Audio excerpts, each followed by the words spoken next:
millennials. We're entering into things that change our lives and change our spending at different stages than our predecessors.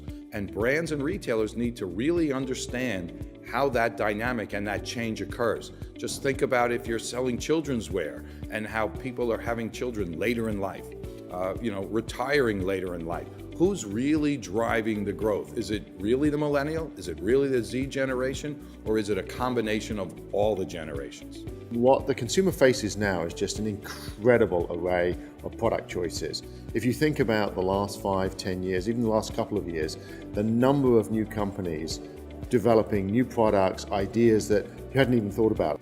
The leader's job today, especially when the company is under fire, I think is better than ever before, as strange as that sounds, because I think the world is changing so fast that if leaders have the courage to be honest about their situation, really connect with the customer or consumer, they have the ability to change the direction or the trajectory of the company much more quickly than ever before.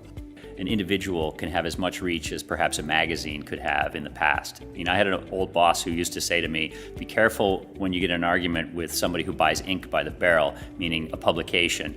And so in my world, every time I've reached out to somebody who's created an uproar or they're upset with our brand as a result of something that we did wrong, and they've broadcast it in social media, it's an opportunity for me to understand the problem and learn from it, and then correct the problem and bring them back to our side to make an ambassador. That's the goal. One thing that I found very interesting about Gen Z is how they relate to influencers. So when we think about influencers in the past with other generations, let's just say the baby boomers, the Xers, or even the millennials, their influencers were bona fide celebrities. So people, as we said in the panel, like Drake or Kanye or Angelina Jolie, that have hundreds of thousands of people around the globe following them, and they're on TV or in movies.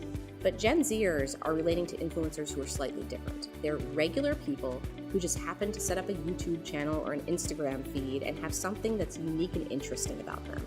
But at the end of the day, they're not these real celebrities. They're just regular, everyday teens or early 20-somethings.